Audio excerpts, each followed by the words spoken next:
Hello दोस्तों, नमस्कार। मैं हूं भानीराम डाल और दोस्तों उम्मीद करता हूं कि आप अपने परिवार, साथियों और चाहने वालों के साथ सकुशल मंगल होंगे, क्योंकि जो कोविड-19 का कहर चल रहा है वो पहली लहर से भी ये दूसरी लहर खतरनाक है।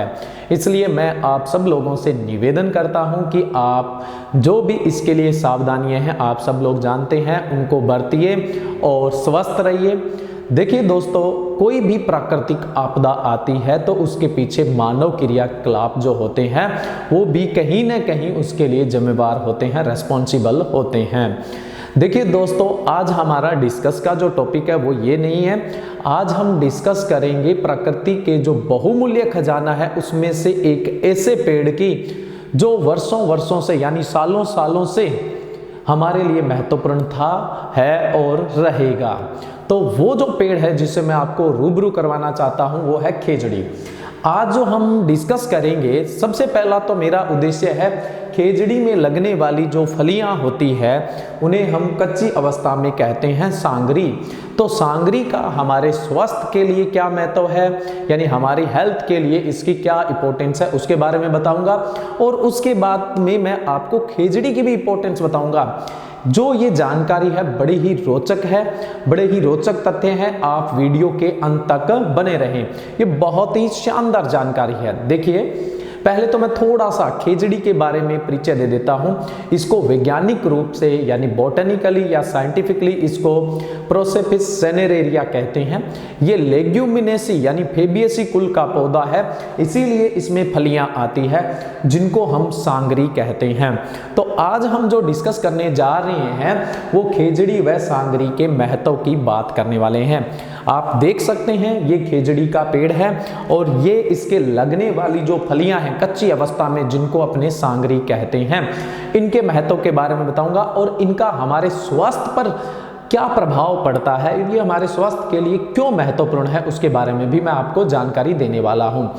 क्योंकि बहुत सारे जो रूरल एरिया में जो वाइल्ड प्लांट होते हैं, कहने का मतलब जो ग्रामीण क्षेत्रों में जो जंगली पौधे हैं या फिर जंगल में जो जंगली पौधे हैं, उनका जो गुण होता है वो बहुत ही शानदार होता है, लेकिन हमें उसकी जानकारी नहीं होती, इस वजह से हम उनका उपभोग नहीं करते हैं। देखो, सबसे पहले तो खेजड़ी एक एरिड और सेमी एरिड क्लाइमेट का पेड़ है, यानी शुष्क और अर्ध शुष्क जलवायु का है। और ये लवणीय सारीय यानी जो मिट्टियां खराब हो चुकी है उनके अंदर भी आसानी से उग जाता है। हमेशा एक चीज आपको दिमाग में बना के रखनी है, जो प्रतिकूल दशाओं में पनपता है, चाहे वो इंसान है चाहे वो पौधा है, उसके गुण सर्वश्रेष्ठ ही होते हैं। यानी जो प्रतिकूल दशाओं में, एडवर्स कंडीशन में अपने को बनाए रखता है, इसका मतलब कुछ ना कुछ तो उसके अंदर खास है, तभी तो वो इन विपरीत परिस्थितियों के अंदर बना रहता है। लेकिन इन सब की बातें मैं पहले आपको सांगरी का महत्व बताऊंगा और उसके बाद में इनका डिस्कस करूंगा। तो सबसे पहले सांगरी देखो, जो खेजड़ी होती है ये खेजड़ी का पेड़ है, इसमें ये सांगरी लगती है। ये सांगरी सब्जी बनाने के रूप में काम में ली जाती है। ये पेड़ आपको मेनली उत्तरी पश्चिमी राजस्थान, तेलंगाना में देखने को मिल जाता है, हरियाणा में देखने को मिल जाता है, पंजाब के कुछ भागों में देखने को मिल जाता है, उत्तर प्रदेश के कुछ भागों में देखने को मिल जाता है, लेकिन सबसे ज्यादा ये उत्तरी पश्चिमी राजस्थान का जो मरुस्थलीय भाग है उसमें देखने को मिलता है।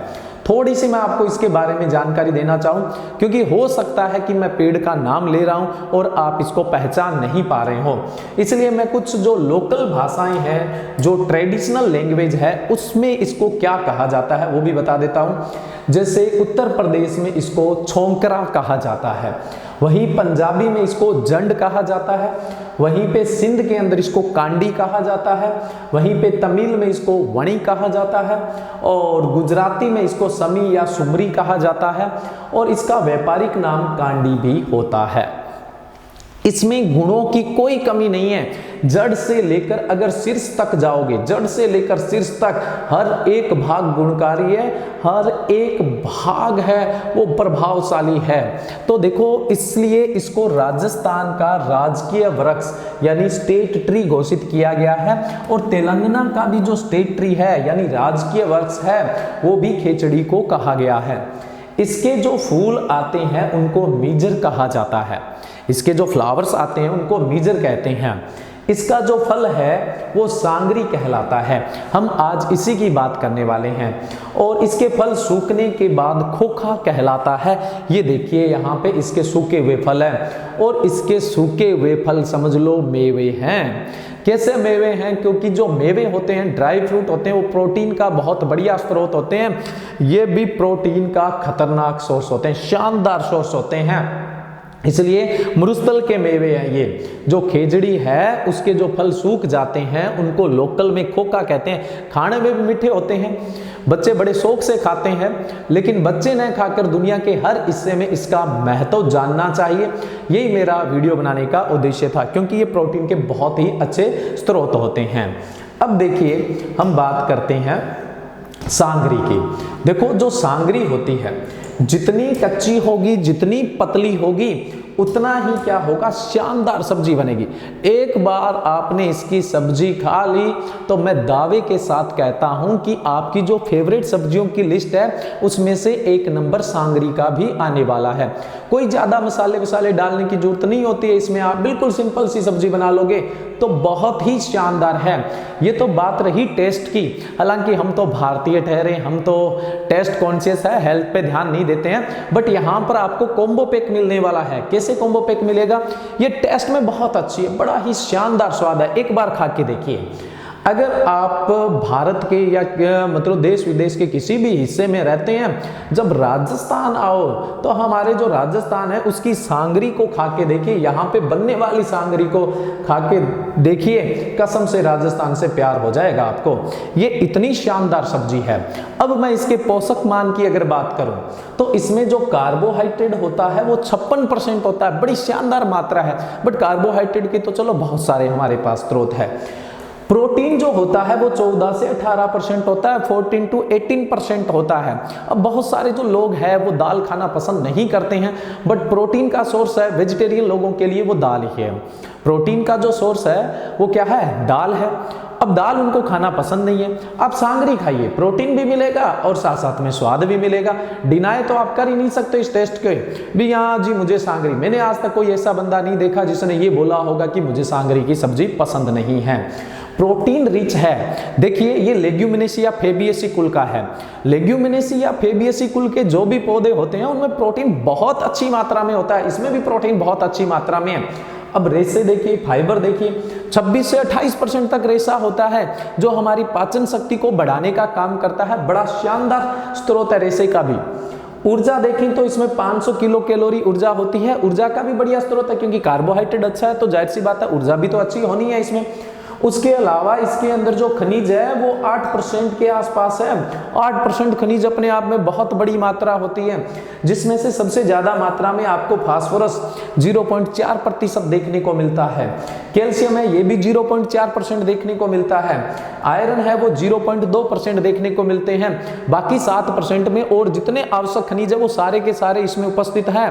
इससे अच्छी न्यूट्रिटिव वैल्यू वाली सब्जी आपको क्या मिलेगी ना। ये बहुत ही शानदार सब्जी है अपने आप में, टेस्ट भी अच्छा है और इसकी जो न्यूट्रिटिव वैल्यू होती है वो भी क्या होती है, बहुत अच्छी होती है। अब देखो इसका औषधीय महत्व देखो आप। औषधीय महत्व छोटे बच्चों से लेकर बूढ़े बुजुर्ग जो भी है सबके लिए बेहतरीन है। किसी को भी कोई भी डॉक्टर कभी सांगरी की सब्जी खाने से मना नहीं करने वाला, क्योंकि ये मधुमेह को कम करता है। आज के समय में डायबिटीज यानी मधुमेह बहुत बड़ी समस्या है, जिसके निवारण के लिए बहुत ही शानदार सब्जी है इसकी। रोग प्रतिरोधक क्षमता को बढ़ाता है। आज वो ही आदमी सरवाइव करेगा जिसकी इम्यूनिटी स्ट्रांग है, जिसकी रोग प्रतिरोधक क्षमता है वो मजबूत है। कभी मलेरिया की समस्या है, कभी स्वाइन फ्लू की समस्या है, और अब ये कोविड-19 तो बहुत ही खतरनाक है। इनसे वो ही लोग बच पाएंगे जिनकी इम्यूनिटी अच्छी है। तो ये बहुत ही अच्छा इम्यूनिटी बूस्टर भी है यहाँ पे। उसके अलावा ये कुष्ठ रोग, पेचिस रोग, अस्थमा, ल्यूकोडर्मा, एपच और कान के दर्द है उनको भी खत्म करता है।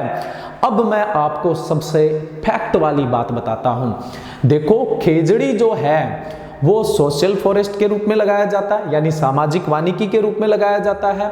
लोग खेतों में कृषि वानिकी, एग्रो फॉरेस्ट्री के रूप में लगाते हैं, और उसके अलावा ये सड़कों के किनारे या जंगल में खड़ा मिलता है।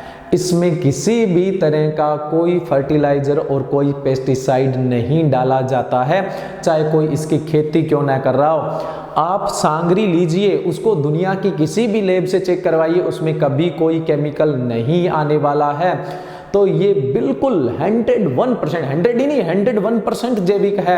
अगर आप इसकी सब्जी खाओगे तो कोई साइड इफेक्ट का तो सवाल ही पैदा नहीं होता है, कोई रसायन के अवशेष आपके शरीर में जाएंगे, कोई सवाल नहीं पैदा होता है। ये एक बहुत ही शानदार सब्जी है सांगरी जो है, ठीक है। अब देखो, ये तो बात हो गई सांगरी की, मैंने आपको सांगरी की जो महत्वपूर्ण जानकारी थी वो दे दी है। इससे अच्छा कोई अल्टरनेट सब्जी में हो नहीं सकता है। मार्केट में ड्राई, क्योंकि फ्रेश तो ज़्यादा दिन रख ही नहीं सकते हैं और इसका सीजन बहुत ही छोटा होता है। जैसे हम बात करें तो इसका जो सीजन होता है वो अप्रैल एंड या मई के शुरू में ही होता है, बहुत छोटा पीरियड होता है। तो लोग क्या करते हैं, इसको तोड़ के और इसको ड्राई कर लेते हैं, सुखा लेते हैं। बाजार में ये ड्राई ही बिकती है और ज़्यादातर सब्जी है वो ड्राई की ही बनती है और बड़ी टेस्टी सब्जी बनती है। इसका मार्केट में जो प्राइस होता है लगभग 1000 रुपीज़ kg के आसपास मिल जाता है, जो ड्राई है। ताज़ा की बात नहीं कर रहा, क्योंकि ताज़ा का समय क्या होता है, बहुत कम होता है। अब देखिए, हम इस पेड़ के का पूरे का डिस्कस करेंगे। अभी तो मैंने आपको सांगरी का महत्व बताया था, अब मैं इसके बारे में थोड़ी डिटेल से बात बताना चाहता हूँ। इसकी डिटेल को ध्यान रखिए, बहुत ही शानदार है। अगर आप स्टूडेंट है तो भी आपके बहुत काम का, चाहे किसी भी तरह का कोई भी एग्जाम है उसमें खेजड़ी से रिलेटेड क्वेश्चन पूछ लिए जाते हैं। और अगर आप अपने हेल्थ कॉन्शियस है तो भी इसकी तरफ ध्यान दीजिए, क्योंकि ये बहुत कमाल की चीज है। ये तो वरदान है, प्रकृति का एक जो बहुमूल्य खजाना है उसमें से जो सबसे ज्यादा चमकने वाली चीज है उसमें से एक है। देखिए, जो खेजड़ी है उसको रेगिस्तान का अद्भुत पेड़ कहते हैं, यानी वंडर ट्री कहा जाता है। बड़ा ही शानदार है। वंडर कैसे कहा जाता है अभी हम बात करेंगे। और इसके अलावा इसको राजस्थान का कल्प वृक्ष भी कहते हैं। कल्प वृक्ष वो होता है जो सभी इच्छाएं पूरी करता है, उसको हम क्या बोलते हैं, कल्प वृक्ष बोलते हैं। पहले तो मैं आपको इस पेड़ के बारे में जानकारी देना चाहता हूं। देखिए, सबसे पहले हम बात करते हैं जड़ों की। ये लेग्यूमिनेसी कुल का पौधा है। इसकी जड़ों के अंदर गांठें पाई जाती है, उनमें राइजोबियम जीवाणु रहता है जो नाइट्रोजन स्थिरीकरण करने का काम करता है। अब जो मरुस्थल है, मरुस्थल के अंदर वनस्पति नहीं होती है, मरुस्थल में वनस्पति नहीं है। और ये जो खेजड़ी है ये बहुत ज्यादा सूखा सहन करने वाली फसल है। सूखे से सूखे इलाके में, बेकार से बेकार भूमि में हो जाता है। इसकी जो सहन क्षमता है वो बहुत ही शानदार है। तो मरुस्थलीय जगह है जहाँ पे, यानी मरुस्थलीय पारिस्थितिकी है, वहाँ पे और जैसे पेड़ है ज़्यादा नहीं होते, जैसे बेर हो जाता है, उसके अलावा जैसे देसी बबूल है वो हो जाता है, उसके अलावा कुछ झाड़ियाँ होती, उसके अलावा जैसे मैं बात करूँ रोइडा है वो हो जाता है। कुछ झाड़ियाँ हैं जैसे खींप है, फोगला है, न्यूटन्स है, झड़बेरी है, वो पौधे हो जाते हैं। उनके साथ ही खेजड़ी भी क्या है, बहुत ज़्यादा सूखा सहन करने वाला है। तो जो मरुस्थलीय पारिस्थितिकी होती है उसको बनाए रखने का काम करता है। अब इस पूरे पौधे का महत्व बताता हूं मैं आपको। इसकी जड़ों में क्या है, गांठें हैं जो नाइट्रोजन स्थिरीकरण करती है। मरुस्थलीय क्षेत्रों में वैसे ही वनस्पति कम है, तो वहां की जो मृदाएं हैं वो कैसी है, लवणीय, सारीय या बंजर जैसी है। तो उनके अंदर ये नाइट्रोजन स्थिरीकरण करके उन मृदाओं की उर्वरा क्षमता बढ़ाने का काम करता है। जड़ें इस काम में लगी हुई है। दूसरा, इसकी जो जड़ें हैं वो कुछ जैसे हैंडीक्राफ्ट बनने के अंदर काम में लेते हैं। जैसे बहुत सारी जो हाथों से बनाए वाले लकड़ी के सामान होते हैं उनका भी इसमें, मतलब उनके लिए भी इसका उपयोग किया जाता है। उसके बाद हम बात करें इसकी जो छाल है, इसकी छाल में बहुत सारे औषधीय गुण होते हैं। आगे बताऊंगा कौन कौन से औषधीय गुण होते हैं। इसकी छाल में बहुत सारे औषधीय गुण होते हैं। और जो छप्पनिया अकाल कहलाता है उसमें लोगों के पास खाने के लिए अनाज खत्म हो गया था, तो इसकी छाल को खाकर जिंदा रहे थे। यानी मरुस्थल में सिर्फ यही था और इसकी छाल खाकर जिंदा रहे और इसने किसी तरह का कोई नुकसान नहीं किया। तो ये छाल है, इसमें भी बहुत सारे गुण हैं। उसके अलावा अगर अब हम बात करें इसके वेजिटेटिव पोर्शन के अंदर पत्तियों की, यानी लीव्स की बात करें, तो इसकी जो पत्तियां होती है वो भी प्रोटीन युक्त होती है। उसमें प्रोटीन की मात्रा बहुत अच्छी होती है। ये जो पत्तियां होती है ये पशुओं के लिए चारे का काम करती है और इसमें प्रोटीन की मात्रा बहुत ज्यादा होती है। इसको राजस्थान के अंदर लूम या लूंक कहा जाता है। लूम, लूंक या लूंक कहा जाता है। ये पशुओं के चारे के काम में लिया जाता है। उसके अलावा इसमें जब फूल आते हैं उनको मीजर कहते हैं। उनसे बनने वाली जो फलियां हैं उनको सांगरी, सांगरी का मैंने आपको महत्व बताया था। अगर ये फलियां सूख जाती है तो इनको खोका, जो एक ड्राई फ्रूट की तरह काम करते हैं, यानी एक मेवे की तरह काम करते हैं। पौधे का अंग अंग, पौधे का हर भाग काम आता है। तो बताए क्यों न हम इसको कल्प वृक्ष कहें, क्यों न कहें। कल्प वृक्ष वो होता है जो सभी इच्छाएं पूरी करता है। ये मरुस्थल में लोगों की सारी इच्छाएं पूरी करता है। उसके बाद जो इसकी लकड़ी होती है वो बहुत बढ़िया लकड़ी होती है, इमारती लकड़ी के रूप में, और इसकी जो लकड़ी होती है उससे हल भी बनाए जाते हैं। उसके अलावा हवन वगैरह के अंदर इसकी जो लकड़ी है वो जलाने के काम में भी ली जाती है, जिससे क्या होता है, वातावरण का शुद्धिकरण होता है, ये भी माना जाता है। अब देखिए, भगवान या फिर अपने संत बोल देते हैं जंबेश्वर जी को बिश्नोइयों के धर्मगुरु कहा जाता है। देखो, ये सबके ही एक तरह से क्या है, धर्मगुरु है, क्योंकि जो वैज्ञानिक आज चीजें पहचान रहे हैं कि डिफोरेस्टेशन, निवनीकरण न करो, वन्य जीवों को बचाइए, इनके लिए नेशनल पार्क बन रहे हैं, ये सेंचुरीज बन रही है। सैकड़ों साल पहले भगवान जंबेश्वर जी ने ये बात बोल दी थी। ये वन्य जीव के मामले में सबसे बड़े वैज्ञानिक है। जो वैज्ञानिक आज सोच रहे हैं उन्होंने सैकड़ों साल पहले ही सोच दिया था। और इन्होंने क्या कहा, बिश्नोइयों के धर्मगुरु है, लेकिन मेरा मानना है कि वन्य जीव के आधार पर इनसे बड़ा कोई वैज्ञानिक नहीं हो सकता, क्योंकि इन्होंने बहुत लंबे समय पहले ही वन्य जीव की महत्ता को बता दिया था। और बिश्नोई समाज इनके द्वारा दिए गए हुए 29 नियमों का पालन करते हैं। उसमें एक सर्वश्रेष्ठ नियम में से एक नियम है, जीव दया पालनी रुख लीलो न घावे। इस बात का अर्थ क्या होता है, जीव मात्र के लिए दया का भाव रखें और हरा वृक्ष नहीं काटें, किसी जीव को न मारें और किसी पेड़ को न काटें। ये संसार का आधार है। हम साइंटिफिक तरीके से बोलते हैं डाइवर्सिटी है, वो ही क्या है, इस धरती का आधार है। ये बात भगवान श्री जंबेश्वर जी ने सैकड़ों वर्ष पहले ही बोल दी थी, इसलिए इनका एक बहुत ही ऊंचा पद है। ठीक है। और अपने गुरु के शब्दों की पालना करने के लिए 1730 में अमृता देवी और उनकी जो 3 बच्चियां थी, वो जब जोधपुर के जो राजा अभय सिंह थे, शायद मैं डैम श्योर नहीं हूं, अभय सिंह थे, तो उन्होंने क्या है, अपना जो महल था उसमें फर्नीचर बनवाने के लिए जो लकड़ी है वो खेजड़ी की लकड़ी काटने का आदेश दिया।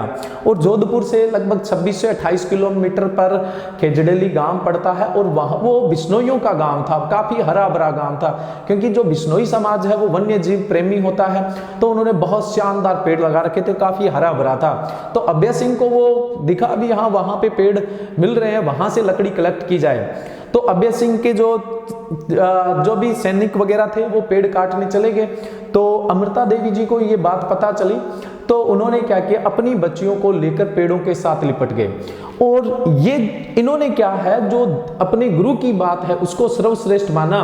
और इनका दिमाग ये था कि अगर जान देने से पेड़ बच रहे हैं तो समझो सस्ता काम है, ये भी अगर जान देने से पेड़ बच जाते हैं तो समझो कि सस्ता काम है। तो ये और इनकी बच्चियां हैं वो पेड़ों से लिपट गई। और ये चीजें देखते हुए गांव के जो और बिश्नोई समाज के लोग थे वो भी पेड़ों से लिपट गए थे। अभय सिंह के सैनिकों ने बोला कि वहां हमें पेड़ नहीं काटने दिए जा रहे हैं, ये स्थितियां वहां पैदा हो रही है। अभय सिंह ने बोला कि पेड़ों के साथ ही इनको काट दीजिए। तो यहाँ पे 350 से ज्यादा लोग शहीद हुए थे। आज अमृता देवी का जो नाम है वो स्वर्ण अक्षरों में लिखा जाता है और मेला भी लगता है। उसके अलावा वन्य जीव संरक्षण के लिए अमृता देवी पुरस्कार भी दिया जाता है। ये देखो खेजड़ी की इंपॉर्टेंस, आपको इस स्टोरी, आपने चिपको आंदोलन सुना होगा उत्तराखंड का, गढ़वाल का, तो वो जो चिपको आंदोलन है वो अमृता देवी की ये जो घटना है उसी से प्रेरित होकर चिपको आंदोलन स्टार्ट हुआ था, जो गढ़वाल के अंदर हुआ था। तो ये गुरु ने बात कही थी कि आपको वन्य जीवों का संरक्षण करना है, तो इन्होंने वन्य जीवों के संरक्षण के लिए, पर्टिकुलर खेजड़ी के संरक्षण के लिए अपनी जान की बाजी भी लगा दी थी, जान दे दी थी, है ना। तो खेजड़ी एक बहुत ही इंपॉर्टेंट पेड़ है और इसको राजस्थान में धार्मिक पेड़ कहा जाता है और बिश्नोई समाज का पवित्र पेड़ है, एक धार्मिक पेड़ है। ये बिश्नोई समाज का ही नहीं, सबका ही पवित्र पेड़ होना चाहिए, क्योंकि इसकी जो गुणवत्ता है वो बहुत ही सर्वश्रेष्ठ होती है। मैंने कहा था वैज्ञानिक रूप से इसे प्रोसोफिस सिनेरेरिया कहा जाता है। ठीक है, नेक्स्ट मैं आपको इसके बारे में और भी रोचक तथ्य बताने वाला हूं, आप बने रहिए इस वीडियो में। देखिए, वन बाय वन देखते जाइए आप। यहाँ पे बड़े ही शानदार रोचक तथ्य है। खेजड़ी का वृक्ष जेठ महीने में भी हरा रहता है। ज्येष्ठ जो होता है भारतीय जो कैलेंडर है या विक्रम जो संवत है उसके हिसाब से सबसे गर्म जो महीना है वो कौन सा? जेठ। जेठ के अंदर भी ये पेड़ है वो मई मान लो आप, है ना, तो ये जेठ के अंदर भी हरा भरा रहता है। गर्मियों में जब सब कुछ सूख जाता है तो इसकी गहरी छांव रहती है, उसके नीचे बैठते हैं तो सुकून मिलता है। वहाँ पर जो पशु है उनको उस समय खाने के लिए कुछ नहीं होता, ये पेड़ चारा प्रदान करता है। ऐसी गर्मी में जब रेगिस्तान में जानवरों के लिए धूप से बचने का कोई सहारा नहीं होता तब खेजड़ी ही सहारा होता है। जब खाने को कुछ नहीं होता तब यह चारा देता है जिसे लूंग या लूम या लूंक कहा जाता है। इसकी लकड़ी मजबूत होती है जो किसानों को जलाने और फर्नीचर बनाने के काम आती है। इसकी जड़ से हल बनता है। अकाल के समय रेगिस्तान के आदमी और जानवरों का यही एकमात्र सहारा है। तो हम क्यों इसे कल्प वृक्ष न कहें, क्यों इसे राजस्थान का अद्भुत पेड़ न बोलें? और जम्बेश्वर भगवान ने तो ये बात बहुत पहले ही पहचान ली थी। नेक्स्ट है, सन 1899 में एक खतरनाक अकाल पड़ा था जिसको छप्पनिया अकाल कहते हैं। और उस समय रेगिस्तान के लोग इस पेड़ के तने के जो छाल है उसको खाकर जिंदा रहे थे। आज भी लोग कहते हैं कि जो जांटी खेजड़ी को ही कहा जाता है। बोले छप्पनिये काल में लोग जांटी की छाल तक खा गए थे और उसी की वजह से जिंदा रहे थे। इस पेड़ के नीचे अनाज की पैदावार ज्यादा होती है क्योंकि ये क्या है? लेग्यूमिनेसी कुल का है। वातावरण की ये जो नाइट्रोजन है इसको पौधों के लिए उपलब्ध करवाने का काम करता है, जिसे नाइट्रोजन स्थिरीकरण कहा जाता है। अब देखो, मैंने कहा था इसकी पत्तियां पशुओं के लिए चारे के रूप में काम आती है। ये देखिए, बकरी है वो मरुस्थलीय क्षेत्रों का, भेड़ है वो भी मरुस्थलीय क्षेत्रों का जानवर है। राजस्थान में काफी हद तक पाला जाता है। तो ये देखो, इनको इसका चारा और बड़े चाव से खाते हैं क्योंकि बड़ा टेस्टी होता है इनका चारा। और उसके अलावा पोषक मान तो इसके हर एक भाग में होता ही होता है। अगर हम चारे में प्रोटीन देखें तो 15% प्रोटीन, बहुत शानदार प्रोटीन है।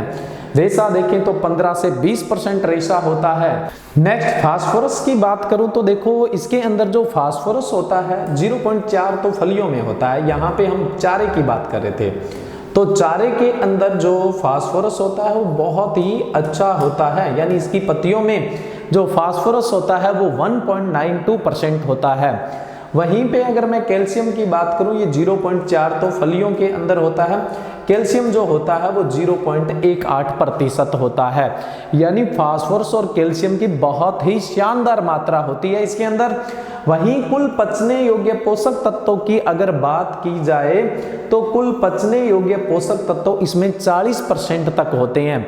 यानी पशु जब खाते हैं तो इसमें जो पोषक तत्व है, न्यूट्रिएंट्स है, वो 40% तक डाइजेस्टेबल होते हैं, यानी इजी डाइजेस्टेबल होते हैं, कोई प्रॉब्लम नहीं होती है।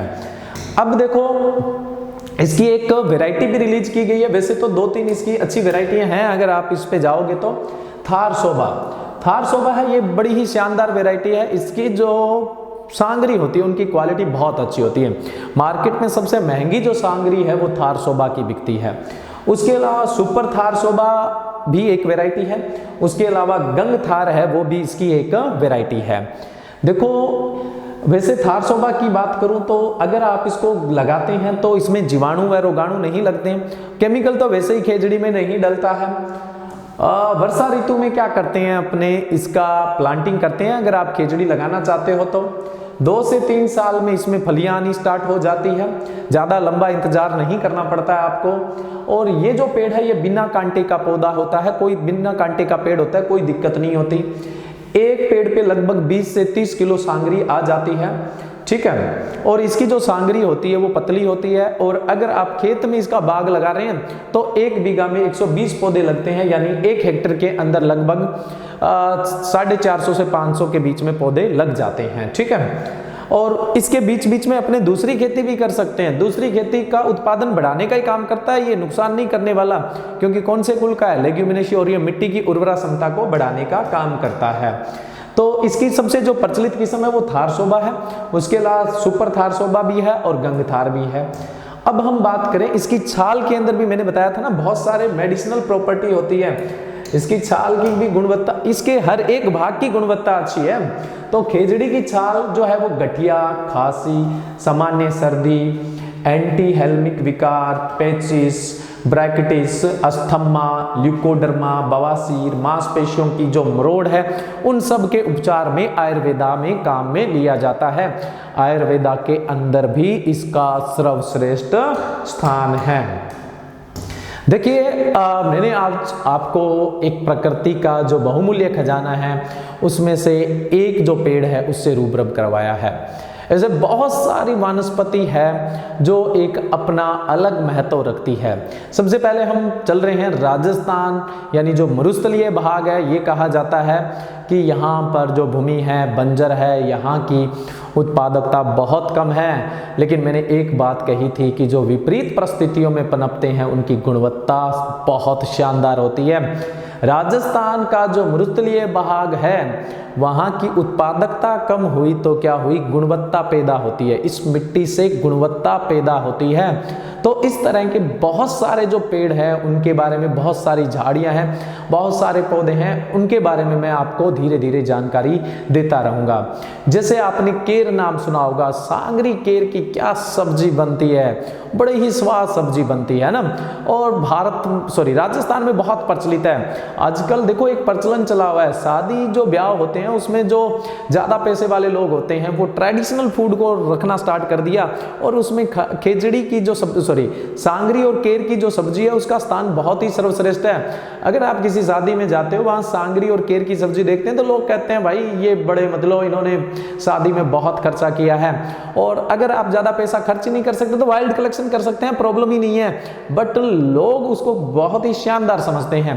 इसी तरह से हमारे राजस्थान में कुकर बीट्स को सुखा के काचरी बनाई जाती है, फोपड़िया बनाया जाता है। इस तरह के बहुत सारे जो पेड़ है, झाड़ियाँ हैं और शाकीय पौधे हैं, अगर उनकी क्वालिटी देखोगे और उनके उत्पाद देखोगे तो बड़े ही शानदार है। तो उनके बारे में कभी नेक्स्ट वीडियो के अंदर बताएंगे। आज इतना ही, लेकिन जब भी आप राजस्थान पधारो तो हमारे यहाँ राजस्थान की सांगरी और केर की सब्जी खा के देखिए, ठीक है। और अगर राजस्थान नहीं आ रहे हो तो सांगरी और केर मंगवा कर फिर उनकी सब्जी बनाकर खा के देखिए, बड़ी ही शानदार सब्जी है। आप बार बार इसको मिस करेंगे और फिर बार बार मंगवाएंगे। तो आज के लेक्चर में बस इतना ही। Thank you.